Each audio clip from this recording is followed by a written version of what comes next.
எல்லாருக்கும் வணக்கங்க. Welcome to village cooking recipe. So இன்றைக்கி நம்ம என்ன வீடியோ பார்க்க போகிறோம் அப்படின்னாங்க 10 விதமான தோசை வெரைட்டி வந்துட்டு செய்ய போகிறோம். வாங்க செய்யலாம். நம்ம இட்லி மாவு வச்சே 10 விதமான தோசை செய்ய போகிறோங்க. ஸோ என்னெல்லாம் தோசை செய்யலாம் அப்படிங்கிறத பார்க்கலாங்க. வெங்காய தோசை, கேரட் தோசை, பொடி தோசை, முட்டை தோசை, முருங்கைக்கீரை தோசை, தக்காளி தோசை, பீட்ரூட் தோசை, பாசிப்பயிறு தோசை, மசாலா உருளைக்கிழங்கு மசாலா தோசை, முடக்கத்தான் கீரை தோசை. இப்போ இதெல்லாமே நம்ம காய்கறியெல்லாம் கட் பண்ணிட்டுங்க இந்த பாசிப்பயிறு, பீட்ரூட்டு, தக்காளி இதெல்லாமே அரைச்சிக்கலாங்க. பாசிப்பயிறு தோசைக்கு பார்த்திங்க அப்படின்னா பாசிப்பயிரை ஊற வச்சுட்டு ஒரு சின்ன துண்டு இஞ்சியும் பச்சை மிளகாயும் எடுத்துருக்கேன். இதை நம்ம அரைச்சிக்கலாம். பீட்ரூட் தோசைக்கு பீட்ரூட்டு மட்டும் அரைச்சிக்கலாங்க. தக்காளி தோசைக்கு தக்காளி, ஒரு வரமிளகா, 2 பூண்டு, ஒரு சின்ன துண்டு இஞ்சி இதை அரைச்சி எடுத்துக்கலாம். முடக்கத்தான் கீரையும் நம்ம அரைச்சி எடுத்துகிட்டு வந்துடலாங்க. ஸோ இதெல்லாம் ரெடி பண்ணிவிட்டு பார்க்கலாம்.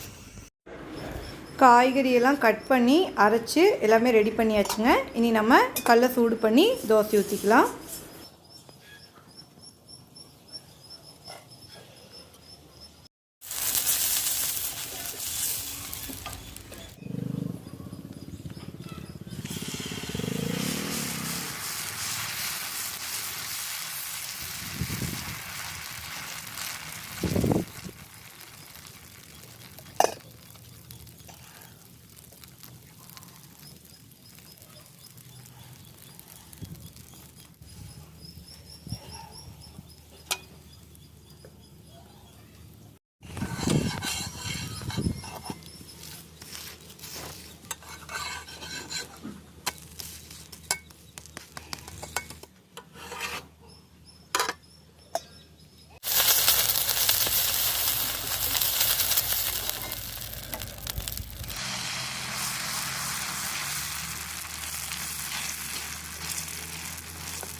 பாத்திரமெல்லாம் கண்டு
தக்காளி வந்து ஜாஸ்தி ஆயிடுச்சு. அது ஒரு பிரச்சனை இருக்காங்க.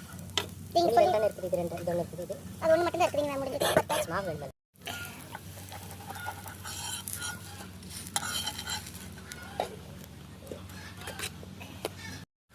தண்ணி மட்டும் எடுத்துக்கலாமா?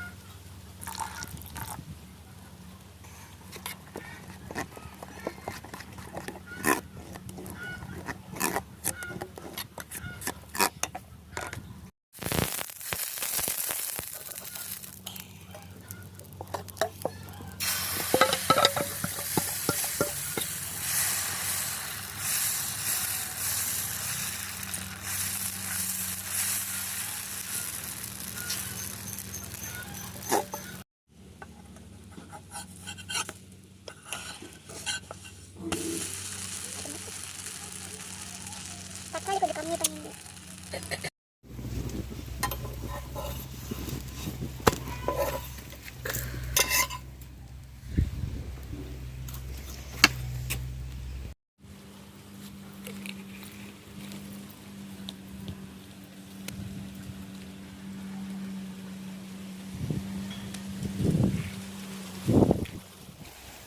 ஹாய் ஃப்ரெண்ட்ஸ், இன்றைக்கி பார்த்தீங்கன்னா கோமதி 10 வகையான தோசை செஞ்சு வச்சுருக்காப்புல. ஒவ்வொரு தோசையும் ஒவ்வொரு டேஸ்ட்டில் இருக்கும். எப்படி இருக்குது அப்படின்னு சாப்பிட்டு பார்க்கலாம். வாங்க சாப்பிட்லாமா? இது என்ன தோசைன்னு பார்க்கலாம். ஃபஸ்ட்டாக நம்ம பார்க்க போகிறது இது முடக்கத்தான் தோசை. அதை டேஸ்ட் பார்த்துடலாம்.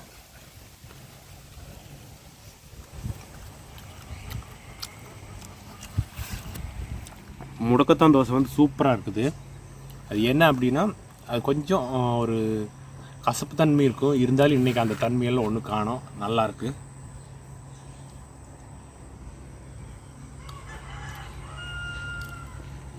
இது முட்டை தோசை. முட்டை தோசை பார்த்துடலாம் எப்படி இருக்குன்னு. முட்டையோடு எடுத்து சாப்பிட்டுடலாம். சரிங்க, முட்டை தோசை பார்த்துடலாம்.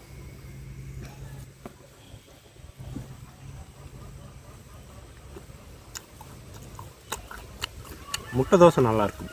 வெங்காயத்தோட டேஸ்ட்டில் அந்த முட்டையும் சூப்பராக இருக்கும். அடுத்த தோசையும் பார்த்துடலாம். ஆஹா, அடுத்தது கேரட் தோசைங்க.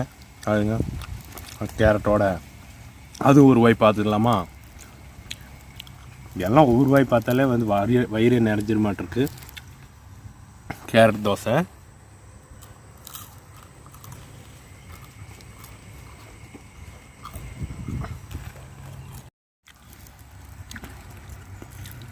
அடுத்தது வெங்காய தோசை.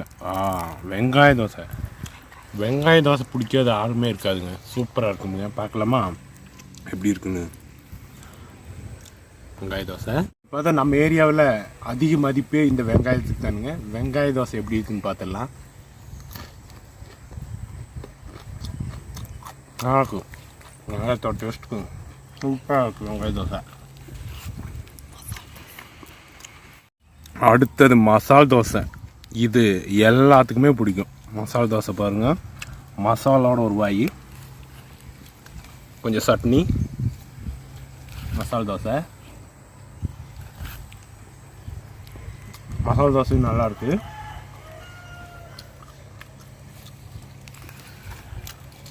ஏன்னா நிறையா தோசை இருக்குது, அதனால கொஞ்சம் சீக்கிரமாக பார்த்தா தான் முடியும். தோசையெல்லாம் சாப்பிட்டு முடிக்கணும், டைம் ஆயிடும். இது வந்து பார்த்திங்கன்னா பொடி தோசை. பொடி தோசை சாப்பிட்டு பார்க்கலாமா?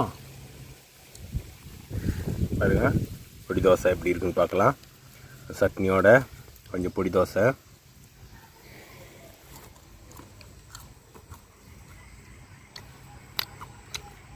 பொடியும் ரொம்ப அருமையாக தான் இருக்குங்க, பொடி தோசையுமே. அடுத்ததான் நம்ம முருங்கைக்கீரை தோசைங்க. முருங்கைக்கீரை தோசை வந்து ரொம்ப ஹெல்த்தியாக இருந்துங்க.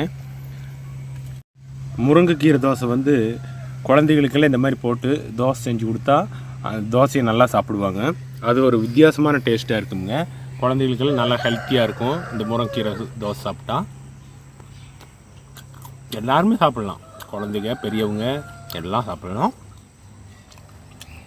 அடுத்ததான் பார்த்தீங்கன்னா பாசிப்பயிறு தோசை. இதில் வந்து இஞ்சி, பச்சை மிளகு எல்லாமே போட்டிருக்குங்க. இதுவும் வந்து குழந்தைகளுக்கு வந்து பாசிப்பயிரெல்லாம் சாப்பிடல அப்படின்னா இதுவுமே வந்து வீட்டில் வந்து ஒரு ஹெல்த்தியான தோசை தான். இதுவுமே நீங்கள் ட்ரை பண்ணி பாருங்கள். இது எப்படி இருக்குன்னு பார்த்துடலாம்.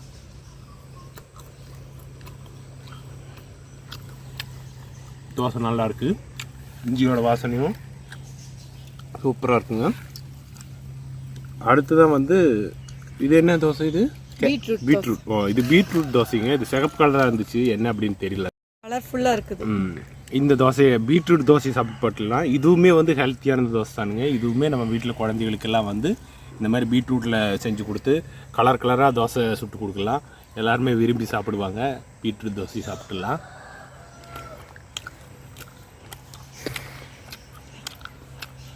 ஒன்று, 2, 3, 4, 5, 6, 7, 8, 9 தோசை தான் இருக்குது. 10 தோசை சொன்னால் 10வது தோசை பிஞ்சு வச்சு. தக்காளி தோசை. கொஞ்சம் தக்காளி தோசையில் தண்ணி அதிகமாயிடுச்சு, ஸோ அதனால தோசை வந்து சொதப்பிடுச்சு. இது வந்து பார்த்தீங்கன்னா சொதப்பல் தக்காளி தோசை. பாருங்க, தக்காளி வந்து ஜாஸ்தியாக இருந்தால தோசை வந்து பிஞ்சு போயிடுச்சாமா. அதுவும் டேஸ்ட் பார்த்துடலாம்.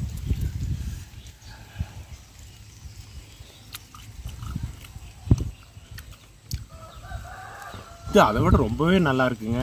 ஏன்னா சொதப்பல்னு சொன்னாங்க, இது வந்து பார்த்தீங்கன்னா ஒரு ஜாங்கிரி மாதிரி ஒரு டேஸ்ட்டு, சூப்பரான டேஸ்ட். தக்காளி தோசை ரொம்ப டேஸ்ட்டாக இருக்குங்க. சைஸ் தான் கரெக்டாக வரல, ஆனால் தோசை சூப்பராக இருக்குது. உங்களுக்கெல்லாம் இந்த வீடியோ பிடிச்சிருக்குன்னு நினைக்கிறேன்.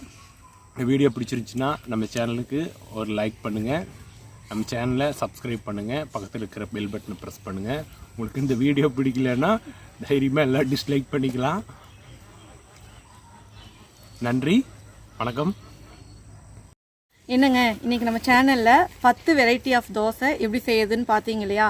ஸோ இதே மாதிரி நீங்களும் டெய்லி ஒவ்வொரு வெரைட்டியாக செஞ்சு வீட்டில் இருக்கிறவங்க எல்லாத்தையும் அசத்துங்க. மாதிரி வெரைட்டி ஆஃப் தோசை வந்துட்டு நீங்களும் உங்கள் குழந்தைகளுக்கு செஞ்சு கொடுங்க. செஞ்சு பார்த்துட்டு எப்படி இருந்துச்சு அப்படின்னு கீழே கமெண்ட் பாக்ஸில் சொல்லுங்கள். சேனலில் போடுற வீடியோ வந்துட்டு உங்களுக்கு பிடிச்சிருந்துச்சு அப்படின்னா நம்ம சேனலை வந்துட்டு சப்ஸ்கிரைப் பண்ணிவிட்டு கூடவே பக்கத்தில் இருக்கிற பெல் பட்டனையும் கிளிக் பண்ணிக்கோங்க. இது வந்து உங்கள் ஃப்ரெண்ட்ஸுகளுக்கு எல்லாமே யூஸ்ஃபுல்லாக இருக்கும்னு நினச்சிங்க அப்படின்னா அவங்களுக்கும் வந்துட்டு ஷேர் பண்ணி விடுங்க. ஸோ இதே மாதிரி வேறு ஒரு நல்ல வீடியோவில் உங்களை சந்திக்கிறேன். அது வரைக்கும் நன்றி, வணக்கம்.